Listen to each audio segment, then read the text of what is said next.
What's going on, YouTube? Back with another one.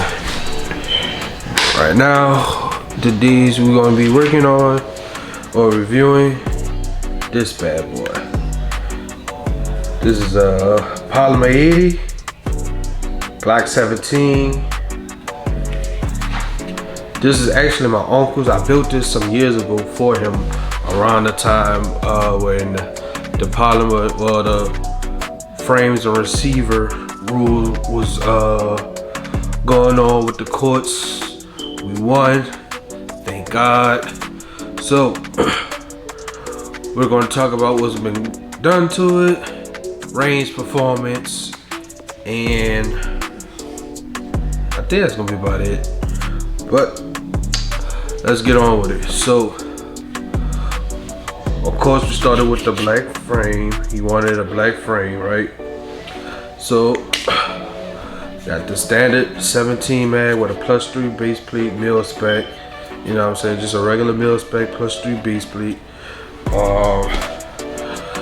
And for YouTube police, we are clear. We have a P80 builder El Jefe slide with the P80 builder El Jefe ported barrel, right? All internals are by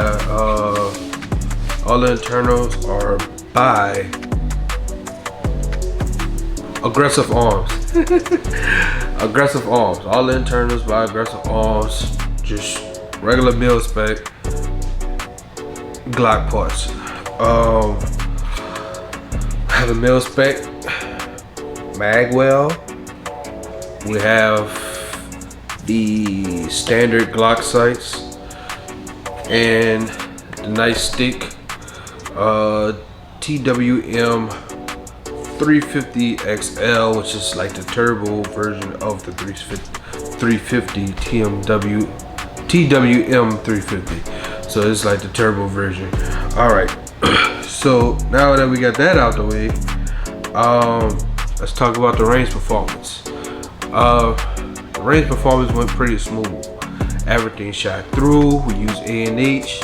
I had some left over, which is our channel sponsor, A&H Ammunition.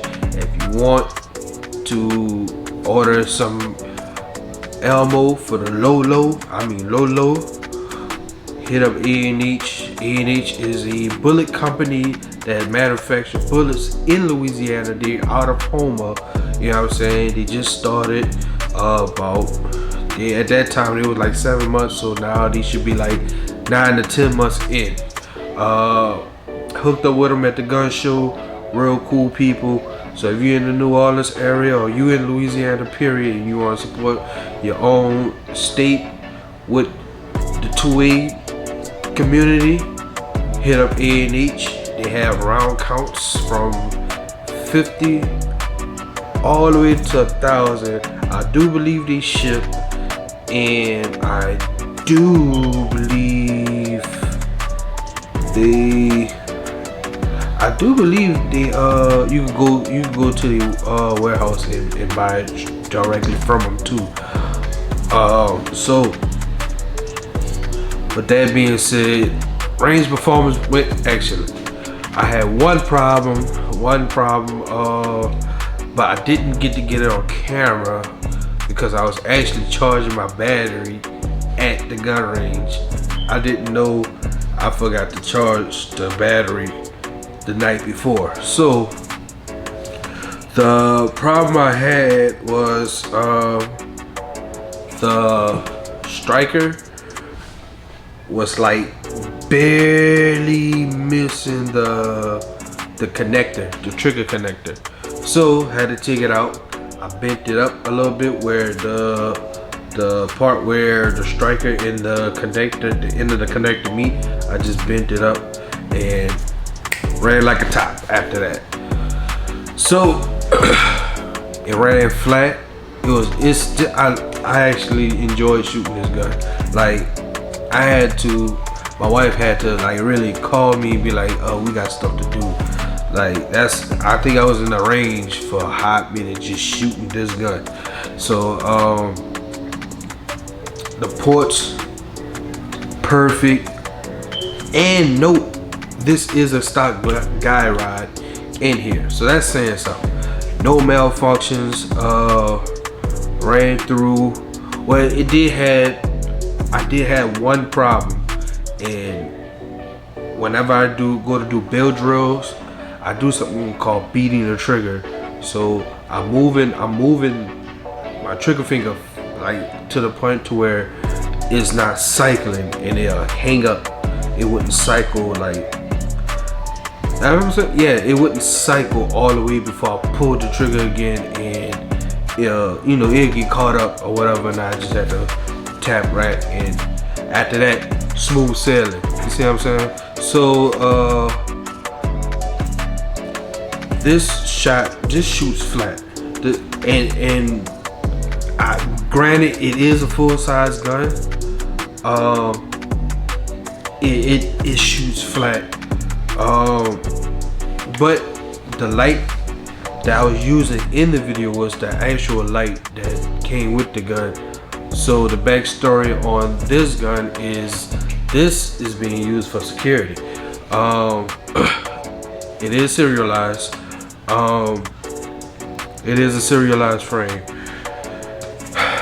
So my uncle got hired at auctioneer. My uncle got hired at auctioneer for the security job, and he needed a Glock, so it just so happened that he had what they needed.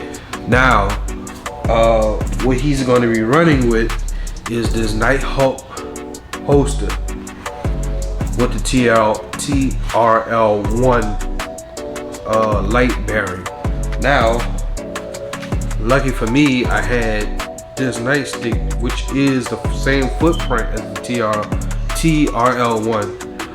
So it fits perfectly. Level 2 holster.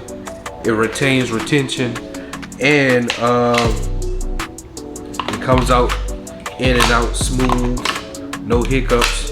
So if y'all on a budget, and y'all want a light that's similar to a TRL1, if you get the 350 XL, it's gonna run you anywhere between $80-$90. But if you get like the 850 or the 1000, it's gonna be at least for anywhere between like 110 to like 125, which is you're pretty much gonna be saving like $10-$15 on getting a TRL1. But for me, mine would just get the TRL1. It just so happened he didn't have a TRL1 and I had this light, so he bought it from me, and I'm just put some money with the money he gave me, just get a TRL1 for my 19X, because this I don't like this look ugly to me. So speaking of, man, I was watching footage, right? And the footage I was watching was with this gun before I even started editing the shooting portion of the review. So, and what I noticed, it was like real similar to recoil impulse. So I might have to snatch this from him one more time to do I guess a little comparison battle or whatever you want to call it, and see which one shoots the flattest, because this has 6 ports and this one only have 3. So, and like it felt identically the same. When I say identically the same, identically the same. So aside from that, those 2 hiccups, it ran fine. It ran pretty flawlessly, and right now I think I got like maybe, because I was shooting A&H, well, the rest of A&H ammo that I had left from this review, and then I bought my my other ammo that I had just sitting in, you know, in my ammo can. So I always say I had to have about like 250-ish, 275-ish rounds, anywhere between that. So I know it's gonna run. So I know it's gonna run. What else? I mean, other than that, that's really it. To be honest with you, because this is a simple build. Along down the line, as we start working there and stuff like that, we're gonna do some upgrades. We're gonna do some suppressor high sights. We're gonna get them hook them up with the vector optic. We might do a DPM spring. I'm not sure, because it ran fine. It ran just fine with the stock recoil spring, but I know I could get it to shoot a little flatter. So I think we're gonna do the DPM spring kit and see how flat I can really get this gun to really shoot. We also might do a trigger shoe. I don't want to do a complete trigger, because the actual connector and everything is now all in sync, and all the parts that's already internals is already working with each other. So I might just do a trigger shoe. We might just do a little trigger shoe.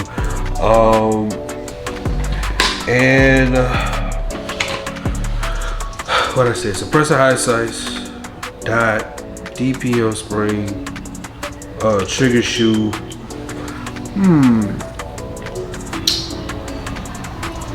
I think that's gonna be it.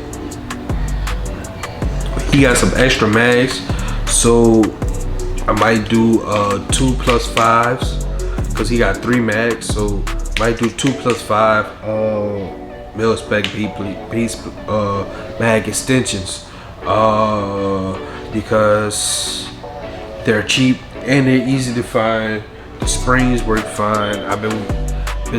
Before I started even using Stonic Gunworks for my Cerakote and stuff, because that's all he uses, everything works fine. So if it ain't broke, don't fix it. So that's gonna really conclude the build. That's really gonna conclude the build until we get everything that I just said on here, and then we'll probably do a follow-up review and see how it's still holding up and stuff like that. It's your boy N.O.L.A Tactical. Like, comment, and subscribe, and I'll see you in the next one.